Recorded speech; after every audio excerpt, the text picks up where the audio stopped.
이제 이 시간 우리에게 주신 하나님 말씀 함께 나눕니다. 오늘은 창세기 23장 1절부터 4절까지 그리고 14절부터 20절까지 말씀을 함께 봉독하겠습니다. 사라가 127세를 살았으니 이것이 곧 사라가 누린 햇수라. 사라가 가나안 땅 헤브론 곧 기럇-야르바에서 죽음에 아브라함이 들어가서 사라를 위하여 슬퍼하며 애통하다가 그 시신 앞에서 일어나 나가서 헷 족속에게 말하여 이르되 당신들 중에 나그네요 어려운 자이니 당신들 중에서 내 매장할 소유지를 주어 내가 나의 죽은 자를 내 앞에서 내다가 장사하게 하시고 계속해서 14절부터 20절까지 또 교독해서 읽습니다. 에브론이 아브라함에게 대답하여 이르되 내 주여 내 말을 들으소서 땅값은 400세겔이나 그것이 나와 당신 사이에 무슨 문제가 되리이까 당신의 죽은 자를 장사하소서. 아브라함이 에브론의 말을 따라 에브론이 헷 족속이 듣는 데서 말한 대로 상인이 통용하는 은 400세겔을 달아 에브론에게 주었더니 마므네야 마크렐라에 있는 에브론의 밭 곧 그 밭과 거기에 속한 불과 그 밭과 그 주위에 둘린 모든 나무가 성문에 들어온 모든 헷 족속이 보는 데서 아브라함의 소유로 확정된지라. 그 후에 아브라함이 그 안에 사라를 가나안 땅 마므네야 마크렐라 밭에 장사하였더라. 마므네는 곧 에브론이라. 다 같이 읽습니다. 이와 같이 그 밭과 거기에 속한 굴이 헷 족속으로부터 아브라함이 매장할 소유지로 확정되었더라. 아멘. 오늘은 사라의 죽음이라는 제목으로 하나님 말씀 나눌 텐데요. 먼저 우리가 창세기 1장부터 23장에 오기까지 어떤 말씀들을 나누었는지 먼저 살펴보고 오늘의 본문으로 들어가 보려고 합니다. 창세기는 크게 두 부분으로 나누어집니다. 전반부는 4대 사건이 나오고요. 후반부에는 4명의 족장이 나옵니다. 4대 사건 뭔지 기억나십니까? 창조, 타락, 홍수, 바벨탑 사건이고요. 4명의 족장은 아브라함, 이삭, 야곱, 요셉입니다. 이 4대 사건에 관한 내용이 1장부터 11장에 나오고 4명의 족장 이야기는 12장부터 50장까지 나옵니다. 이게 창세기의 전부예요. 먼저 앞부분 4대 사건을 좀 살펴보면 1장과 2장은 창조 이야기입니다. 1장은 천지를 만드신 이야기, 2장은 인간을 만드신 이야기. 그래서 1장의 제목은 천지창조, 2장의 제목은 인간창조입니다. 3장부터 5장까지는 타락에 관한 이야기를 기록하고 있는데 3장에는 선악과를 먹고 타락한 이야기, 4장에는 가인이 동생 아벨을 죽인 이야기가 나와요. 그리고 5장에 아담의 족보가 나오는 것으로 아담 이야기가 끝이 납니다. 6장부터 10장까지는 홍수와 관계된 이야기입니다. 6장은 홍수 준비, 노아가 방주 만드는 이야기. 7장은 노아 홍수, 이제 비가 내려서 홍수가 나고 온 땅이 잠긴 이야기. 8장은 그 홍수가 끝나는 홍수 종료에 관한 이야기. 9장은 홍수 끝난 이후에 하나님이 무지개를 보여주며 언약을 맺은 이야기. 그리고 10장에 노아의 족보가 나오는 것으로 홍수 이야기가 마무리됩니다. 그리고 마지막 11장에 뭐가 나오죠? 바벨탑 사건이 나옵니다. 이게 창세기 전반부의 내용이에요. 후반부는 4명의 족장에 관한 내용인데 첫 번째 족장이 우리가 지금 만나고 있는 아브라함입니다. 그 아브라함 이야기가 12장부터 25장까지 나옵니다. 12장은 아브라함이 소명받은 이야기고 25장은 아브라함이 죽는 이야기가 담겨 있어요. 먼저 12장, 13장, 14장에는 롯과 관계된 이야기가 나오는데 본토 친척 아비 집을 떠날 때 조카인 롯이 따라오게 됩니다.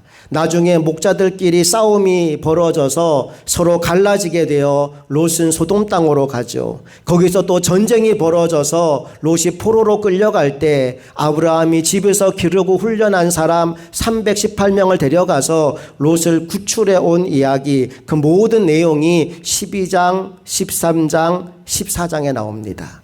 두 번째 부분인 15장, 16장, 17장에는 뭐가 나오느냐 하면 언약을 맺는 이야기가 나옵니다. 하나님이 아브라함과 언약을 맺는데 15장에는 횃불 언약, 16장에는 언약이 잠시 깨어집니다. 그 이유가 하나님의 약속의 때를 기다리지 못해서 몸종 하가를 통해 누구를 낳았어요? 이스마엘을 낳아요. 하나님의 언약이 파기되는 이야기. 그리고 17장에는 하나님이 다시 언약을 맺으시는데 할례 언약을 맺으십니다. 모든 남자는 할례를 받아라. 그리고 아브람은 아브라함으로, 사레는 사라로 이름을 바꿔라. 그 이야기가 17장에 나옵니다. 그리고 이어지는 18장, 19장, 20장에는 죄에 대해서는 뭐가 있다? 심판이 있다는 메시지를 보여주는데 바로 소돔 고모라의 유황불이 떨어지는 이야기가 나옵니다. 18장에는 심판 예고를 먼저 하죠. 하나님이 아브라함을 방문하셨고 아브라함과 대화합니다. 내가 소돔을 멸하러 간다. 그때 아브라함이 중보기도 하죠. 의인 50명이 있다면, 45인이 있다면, 40명, 30명, 20명, 10명이 있다면 어떡하겠습니까? 10명 있으면 내가 그래도 용서하겠다는 하나님의 말씀이 임하는 게 18장의 내용이고요. 19장에는 천사가 방문했더니 그 성에 의인이 없어요. 그래서 소돔성이 멸망당하는 이야기.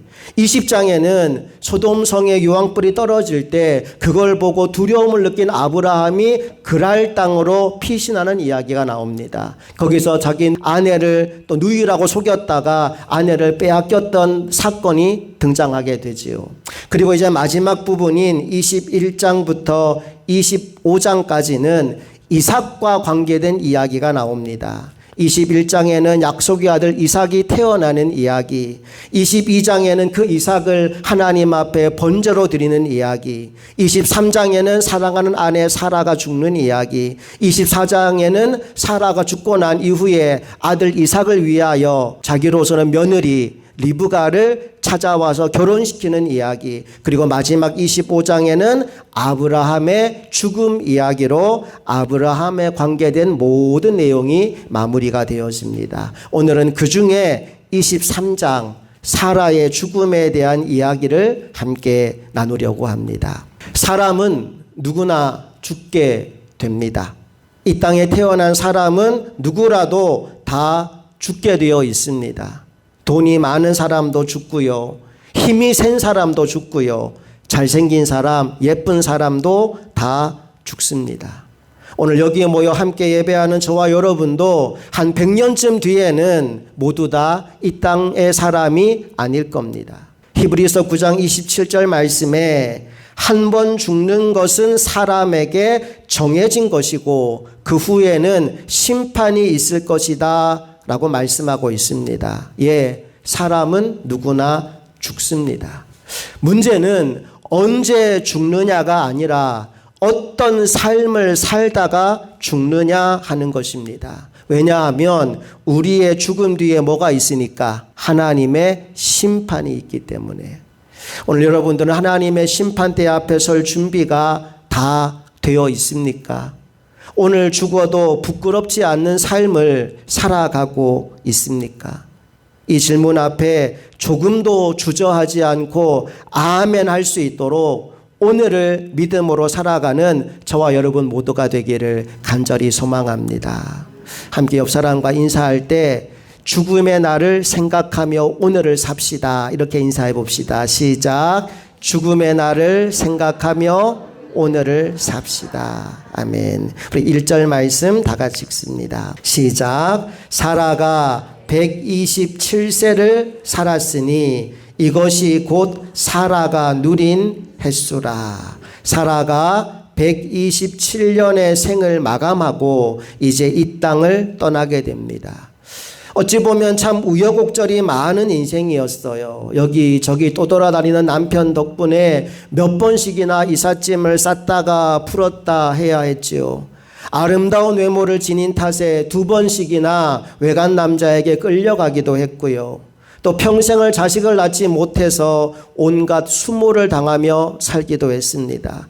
특히 자신의 몸종인 하갈이 남편의 아들을 낳은 이후에는 혼자 가슴 아리하며 눈물 흘리는 날도 아마 많았을 겁니다. 그랬던 사라가 90살이 되었을 때 하나님의 선물 이삭을 출생하고 아마 그녀 인생 최고의 축제를 경험하기도 했을 겁니다. 이제 그 사라가 이 땅에서의 삶을 마감하게 되는데 히브리서 11장 11절은 그녀의 삶을 이렇게 평가합니다. 다 같이 읽어볼게요. 시작. 믿음으로 사라 자신도 나이가 많아 단산하였으나 잉태할 수 있는 힘을 얻었으니 이는 약속하신 이를 미쁘신 줄 알았습니다. 눈에 보이는 현실은 절망인데, 눈에 보이는 현실은 불가능인데 사라가 하나님을 믿었대요. 약속하신 이 하나님을 미쁘신 줄 알았다라고 말합니다. 그래서 90의 나이에 출산의 기쁨을 누렸다라는 거죠. 비록 그녀의 인생 가운데 때로 실수도 있고 나약한 모습도 있었지만 그녀는 믿음의 사람인 아브라함과 함께 평생을 살면서 하나님을 믿는 믿음을 저버리지 않았다라고 말씀하고 있습니다. 오늘 예배하는 여러분 모두도 하나님 앞에 가는 그날까지 믿음을 저버리지 않게 되기를 간절히 축복합니다.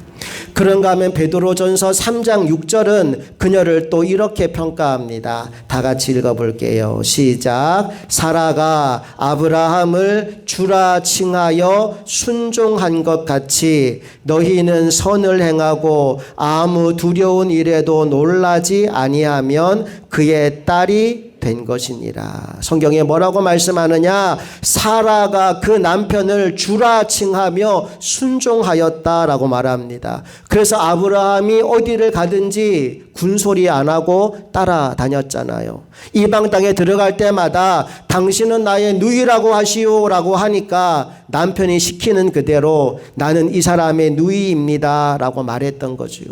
오늘 이 자리에 나온 아내 여러분, 평생을 순종의 삶을 살았던 사라와 같이 여러분의 남편에게 순종하는 지혜로운 아내들이 다 되시기를 축복합니다. 아멘 소리가 왜 남자 목소리가 나오는지 모르겠는데 다시 한번 아내들에게 여러분, 사라가 그랬던 것처럼 당신의 남편들에게 순종하는 지혜로운 아내가 되시기를 주님 이름으로 축복합니다. 아멘. 감사합니다. 자, 그러면 남편들은 뭐 해야 될까요? 바로 이어지는 말씀 베드로전서 3장 7절에 이렇게 남편들에게 주는 권면의 메시지가 있어요. 남편들만 다 같이 읽어봅니다. 시작. 남편들아 이와 같이 지식을 따라 너희 아내와 동거하고 그를 더 연약한 그릇이요 또 생명의 은혜를 함께 이어받을 자로 알아 귀히 여기라. 이는 너희 기도가 막히지 아니하게 하려 함이라. 아내는 깨어지기 쉬운 연약한 그릇이니 그를 귀히 여기라 말씀합니다. 이미 남편이 되신 분도 계시지만 앞으로 남편이 될 청년들도 내가 맞이하는 그 아내를 연약한 그릇으로 귀히 여기게 되기를 바랍니다. 오늘 흥업교회 모든 성도들의 가정이 아내는 남편을 사라와 같이 순종하고 또 남편은 아내를 깨어지기 쉬운 연약한 그릇같이 귀히 여김으로 말미암아 하나님이 기뻐하시는 아름답고 복된 믿음의 가정들이 다 될 수 있기를 간절히 바랍니다. 자, 이제 아브라함이 평생을 함께했던 아내, 사랑하는 아내 사라를 떠나보내야 할 시간이 되었습니다. 그 마음에 슬픔이 어찌 크지 않았겠습니까? 2절 말씀 함께 읽어볼게요. 시작. 사라가 가나안 땅 헤브론 곧 기럇 아르바에서 죽음에 아브라함이 들어가서 사라를 위하여 슬퍼하며 애통하다가 아브라함이 사라를 위하여 슬퍼하며 애통했다라고 기록되어 있지요. 다른 말로 하면 대성통곡을 한 겁니다. 10살이나 어린 아내를 먼저 떠나보내며 아브라함은 깊은 슬픔에 잠겨 있어요. 그렇게 한참을 울던 아브라함이 갑자기 무슨 급한 일이 있는 것처럼 밖으로 뛰쳐나가게 되는데 3절 말씀 봅시다. 시작. 그 시신 앞에서 일어나 나가서 헷 족속에게 말하여 이르되, 갑자기 일어나서 헷 족속 사람들을 찾아갑니다. 그리고 이렇게 말해요. 4절. 나는 당신들 중에 나그네요 거류하는 자이니 당신들 중에서 내게 매장할 소유지를 주어 내가 나의 죽은 자를 내 앞에서 내어다가 장사하게 하시오. 이제 아내의 장례를 치러야 되는데 가만히 생각해 보니까 아브라함이 자기 소유의 땅이 지금 하나도 없는 겁니다. 당장 아내를 매장할 땅이 없는 거예요. 그래서 급히 그 땅에 사는 사람들 헷 족속을 찾아가서 내 아내를 매장할 땅을 좀 내어달라라고 말합니다. 그 말을 듣고 헷 사람들이 이런 반응을 보여요. 6절 다 같이 읽어볼게요. 시작. 내 주여 들으소서. 당신은 우리 가운데 있는 하나님이 세우신 지도자이시니 우리 묘실 중에서 좋은 것을 택하여 당신의 죽은 자를 장사하소서. 우리 중에서 자기 묘실에 당신의 죽은 자 장사함을 금할 자가 없으리이다.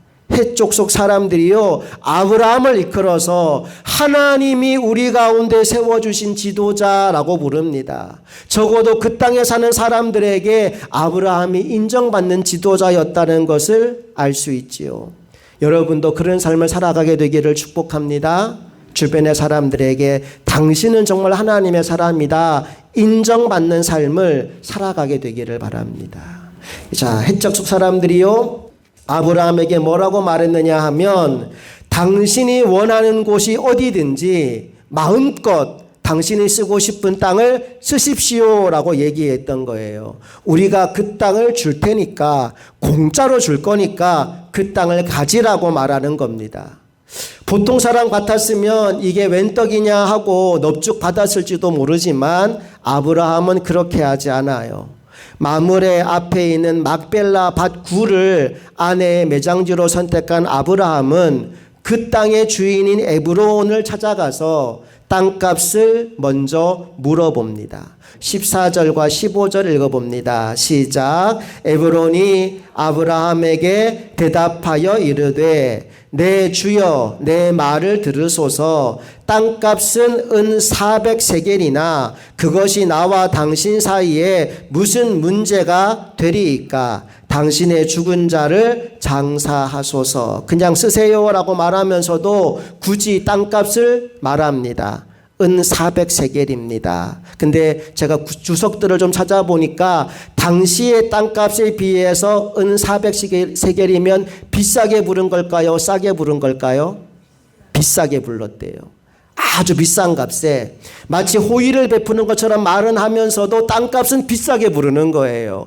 은 400세겔 정도 하지만 에이 그 돈 줄 필요 없어요. 그냥 쓰세요 그러는 거예요. 여러분 한번 생각해 보세요. 땅값을 굳이 밝혔다면 이 사람이 돈 받고 싶은 마음이 있는 거예요? 그저 줄 마음이 있는 거예요?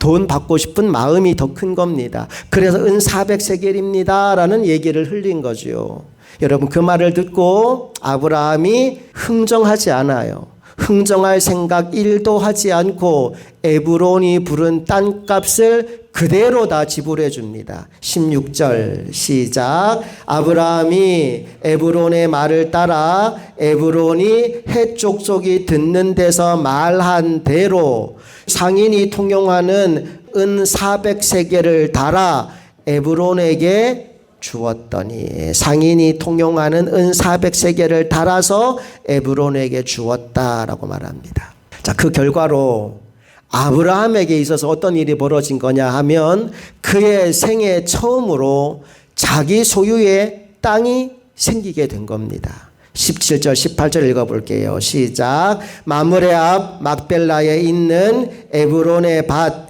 곧 그 밭과 거기에 속한 굴과 그 밭과 그 주위에 둘린 모든 나무가 성문에 들어온 모든 해족속이 보는 데서 아브라함의 소유로 확정된지라. 아브라함의 소유로 확정된지라. 이제야 처음으로 자기 땅을 가지게 되었다 이 말입니다. 아브라함은 그 땅에 자기 아내 사라를 장사 지냅니다. 그런데 사라만이 아닙니다. 아브라함 자신도 나중에 죽어 그 땅에 묻히게 됩니다. 창세기 25장 9절 10절 말씀에 보니까 아브라함의 죽음 이후의 이야기를 이렇게 들려주고 있어요. 함께 읽어봅니다. 그 아들 이삭과 이스마엘이 그를 마므레 앞 해족속 소할의 아들 에브론의 밭에 있는 막벨라 굴에 장사하였으니 이것은 아브라함이 해족속에게서 산 밭이라. 아브라함과 그의 아내 사라가 거기 장사.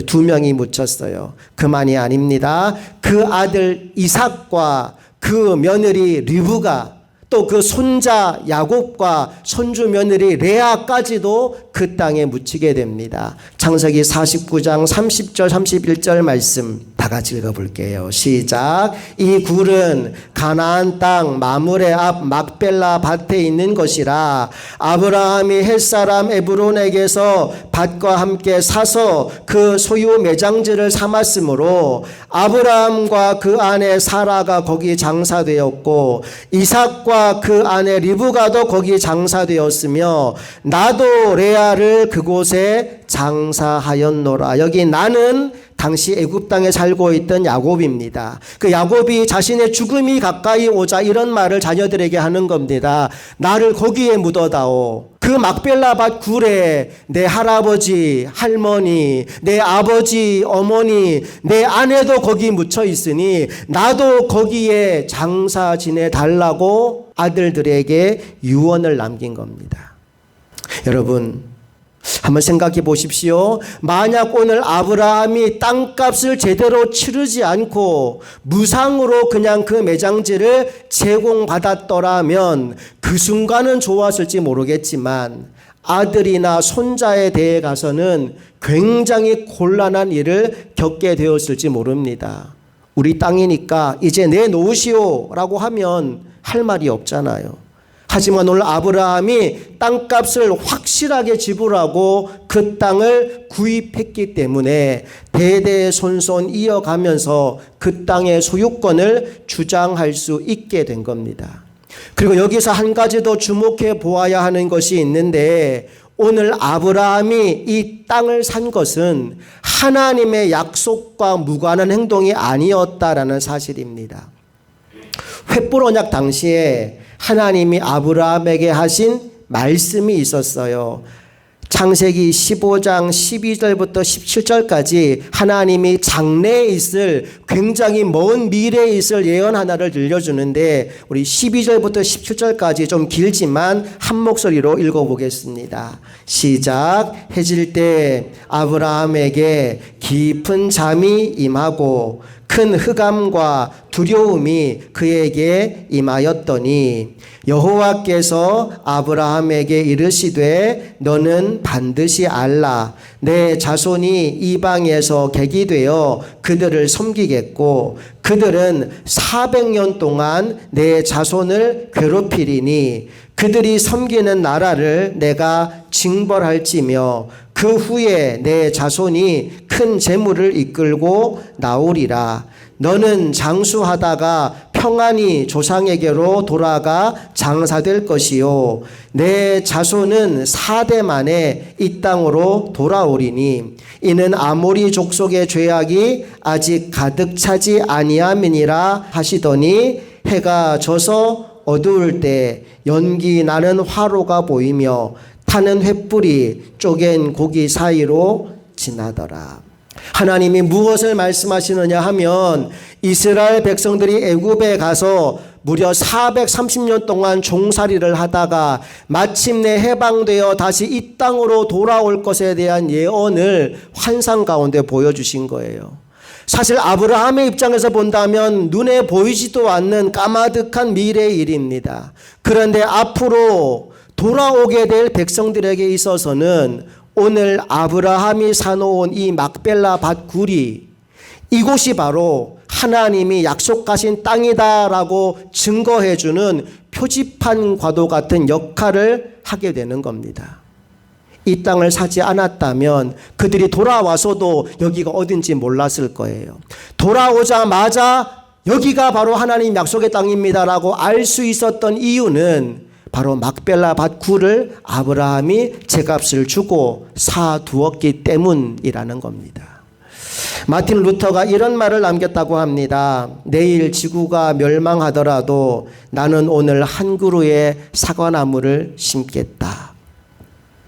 어쩌면 오늘 막벨라 밭굴을 매매하는 아브라함의 심정이 이와 같은 것이 아니었을까 생각하게 됩니다.